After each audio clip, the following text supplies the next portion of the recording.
About 12 kilometers away from the city of Yogyakarta, there is a regency that is rich in natural and cultural tourism, which I bet you don't want to miss out. The name is Bantul Regency. This district has a strong Javanese cultural, so it is not surprised if many elements in this region still legendary, including its culinary tourism. But do you know what's the most famous and special culinary in Bantul area?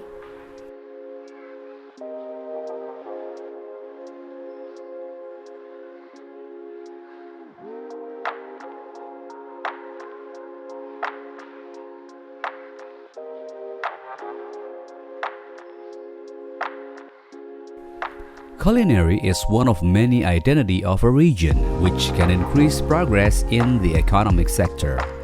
As we know, the special region of Yogyakarta is the most wanted tourist destination in Indonesia, since it has tourist attraction starts from cultural tourist culinary, or maybe because the cost of living here is cheap and look convenient with the atmosphere.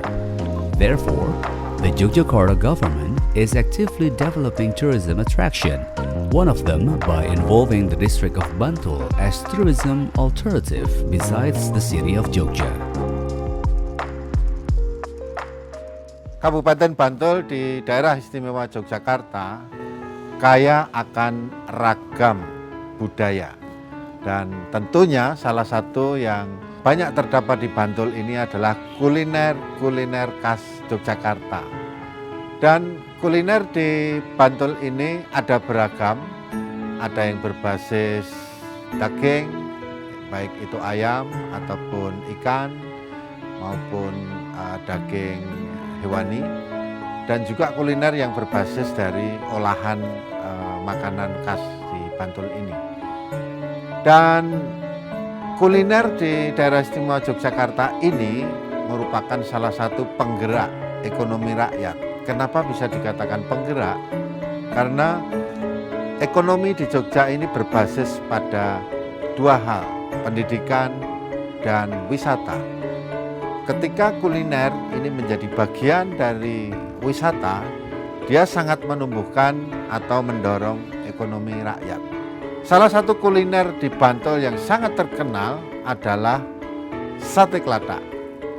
Sate klatak adalah satu makanan yang berbasis pada daging domba atau daging kambing. Apa perbedaan antara keduanya? Sate klatak biasa menggunakan daging domba yang usianya belum sampai 1 tahun, karena itu akan terasa lebih lezat dan empuk. Kalau kita mengkaji khasanah kuliner yang ada di Yogyakarta ini pada umumnya ataupun Bantul pada khususnya, kita bisa melihat bahwa selera atau lidah masyarakat itu lebih menyukai cita rasa yang manis, yang gurih, dan baru kemudian pedas. Karena apa? Mungkin ini terjadi karena culture atau budaya dari masyarakat DIY ini adalah masyarakat agraris atau masyarakat pertanian.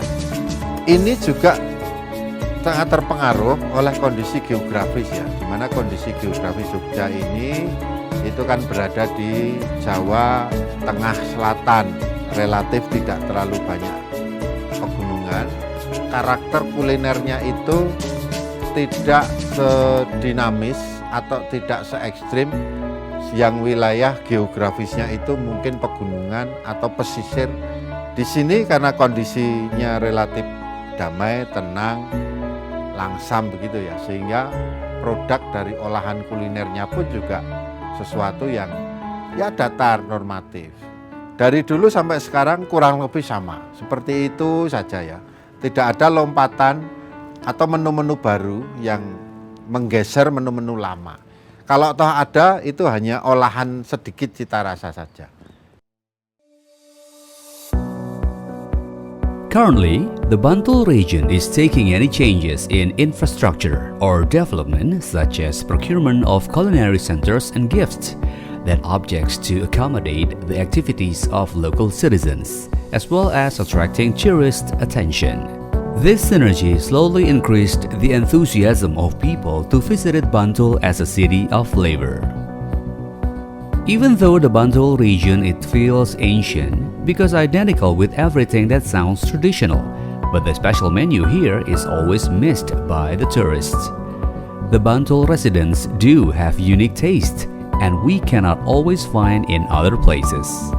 Lots of delicious culinary scattered in a few areas to easy search, like the special snacks geplak, which are usually sold as gifts, till the Bantul culinary icons has been famous because it was being popular by the media, sate kelata.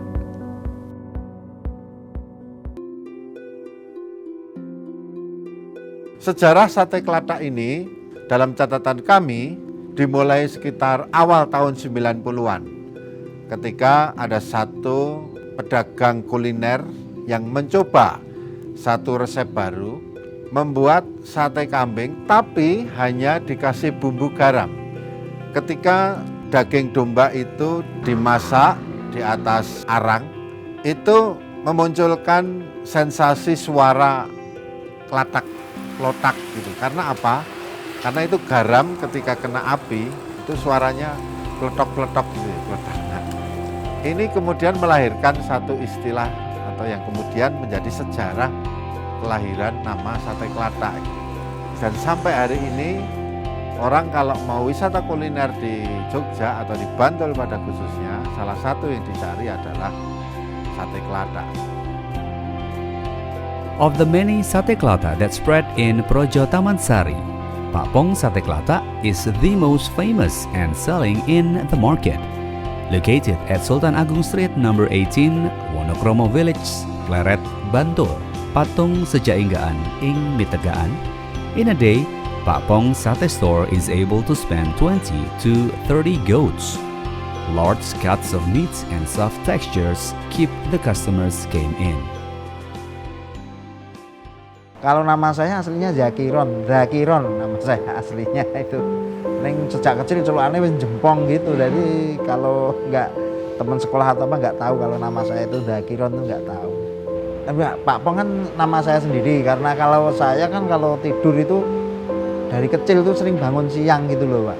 Terus bapak saya kan kalau orang Jawa kan kalau ngeplok tidur siang kan diparapin jempong gitu, namanya jempong. Nah terus saya manggil malah jempong. Jadi kalau nama asli saya malah orang-orang malah nggak tahu, malah nama panggilan yang lebih dikenal gitu.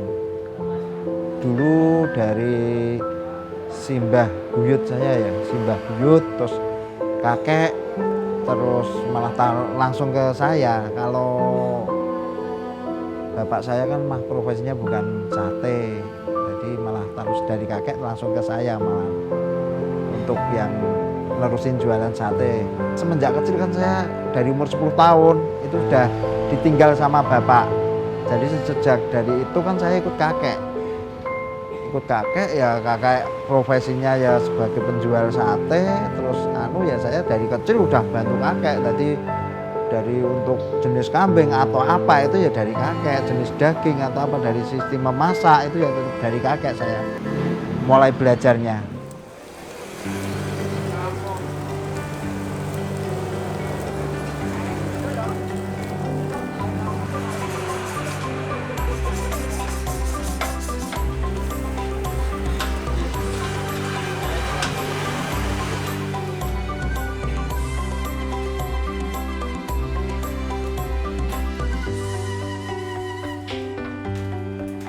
If other goat satay uses bamboo sticks in cooking, this kelata satay is different. The specific characteristic are using bicycle grafts made of iron to maximize the cooking of the meat so it cooks perfectly. Even though using simple seasoning, Sate Pak Pong is more famous than other sate kelata because it uses fresh goat meat and the serving is added with goat curry sauce. Not only that, to create, they added fat in every slice of sate kelata to create it a good taste.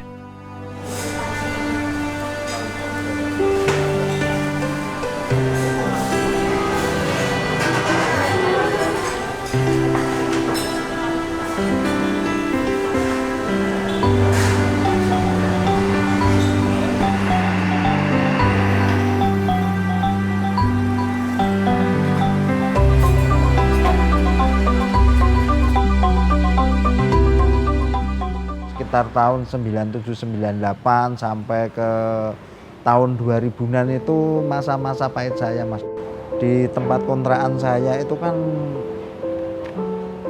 warungnya kecil, terus depannya ada itu kalen sungai kecil itu, Mas. Kalau musim hujan, kalau ini kan bludak, jadi udah kita tinggal dasar, karena hujan banjir nggak bisa jadi jualan. Nah itu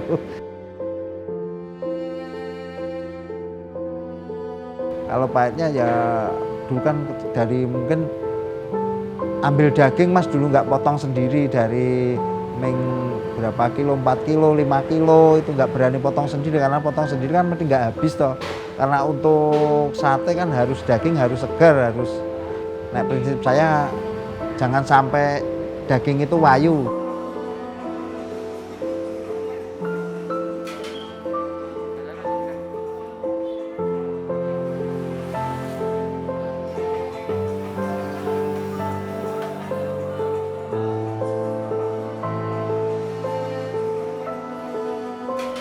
Usaha sendiri itu mungkin lebih enak, lebih wong saya ya dari pengalaman kerja, dari ikut orang ya udah pernah. Ya saya kan terus nerusin usahanya kakek saya itu. Karena kakek saya udah sepuh, udah tua, jadi yang nerusin mah kebetulan mas saya gitu. Enggak terus jadi begini, enggak, saya prosesnya lama.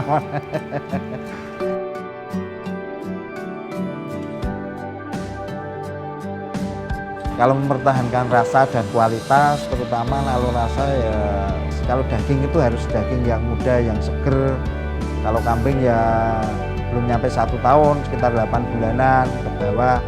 Jadi untuk kuah tongseng, kuah latak kan gulai, jadi ya dipertahankan ya gulainya itu kalau saya.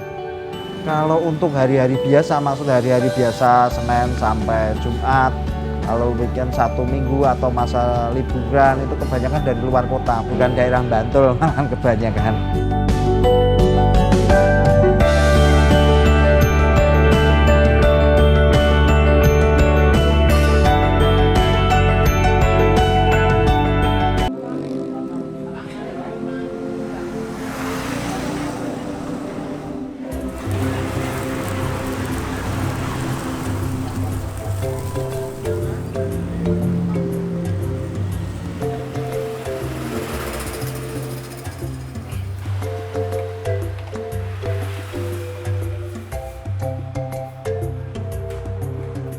Nyuplai kambing. Kalau daerah sini khususnya Bantul itu udah nggak mencukupi, karena udah orang jualan sate, orang jualan daging kan banyak sekali. Jadi itu kan dari luar kota malah dari Temanggung atau Wonosobo. Kalau sate di sini 1 porsi itu 27.000. 27. Kalau nasi sama minum 37. Saya kalau harga itu ya mungkin ya kalau lingkungan daerah mahal, karena ya saya harus bayar karyawan banyak, harus bayar pajak.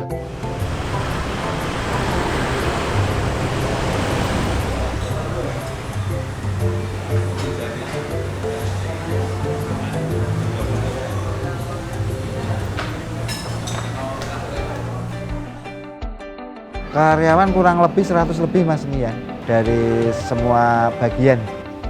Kalau mulai buka ini jam 9 udah ready, Mas.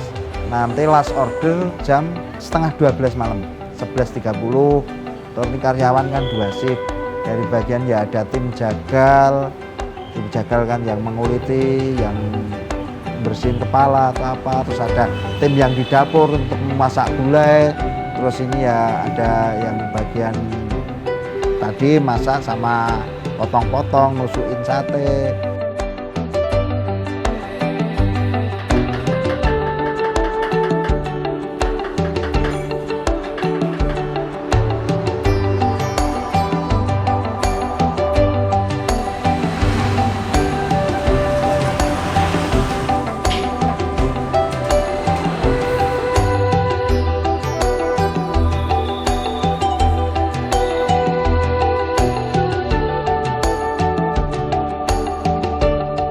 Kakek bagi saya udah pakai ruji, karena untuk ruji itu kan nggak mudah terbakar, nggak mudah terbakar, nggak gonta-ganti, lebih awet, terus bisa penghantar panas juga. Jadi mungkin kalau pakai bambu belum matang udah babinya terbakar, ya tuh. Jadi kalau pakai ruji itu matangnya dan sampai mungkin malah sampai ke dalam-dalamnya itu maksimal banget untuk matangnya itu.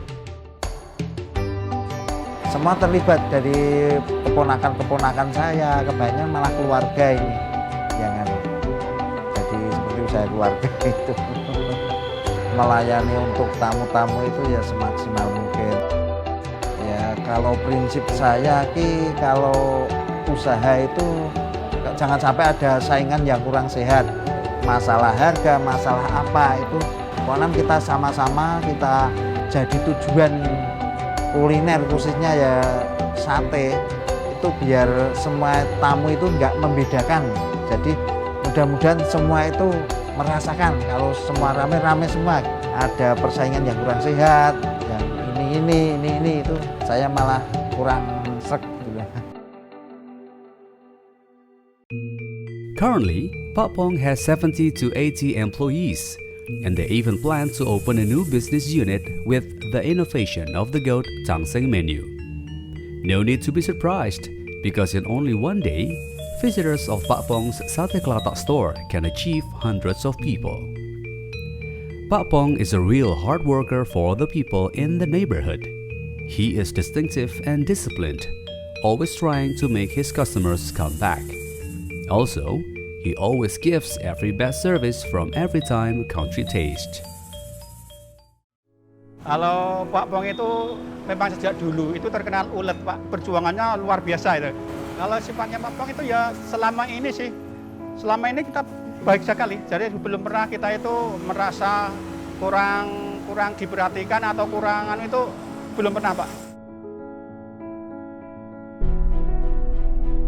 Saya wisata di Jogja, mampir ke sate Pak Pong. Rasa satenya, gulenya, tongsengnya mantap.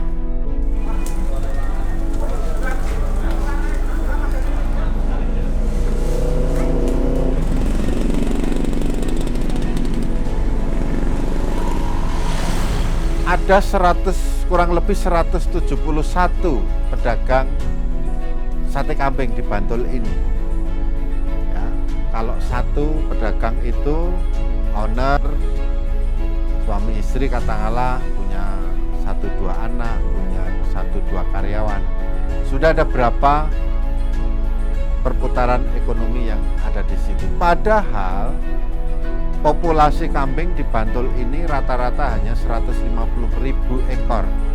Itu artinya ada defisit atau ada kekurangan stok domba dan kambing yang harus didatangkan dari luar DIY. Nah, ini sekelumit potret betapa industri kuliner khususnya sate Kelatak itu menjanjikan dan real menggerakkan ekonomi. Nah, kami berharap wisata kuliner seperti sate Kelatak ini terus dipertahankan, tentunya dengan menjaga kualitas rasa, mutu, pelayanan, kepastian harga, dan juga pemilik harus bisa terus membuat desain-desain yang menarik supaya wisatawan itu tidak bosan untuk terus datang.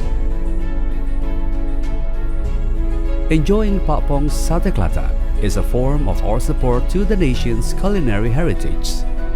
Getting to know Pak Pong is a new spirit for us to always preserve the special flavor of Indonesia. So, if you come to Yogyakarta, you must be know where you're headed. Yeps, Pak Pong's Sate Kelatak stop is all our pride.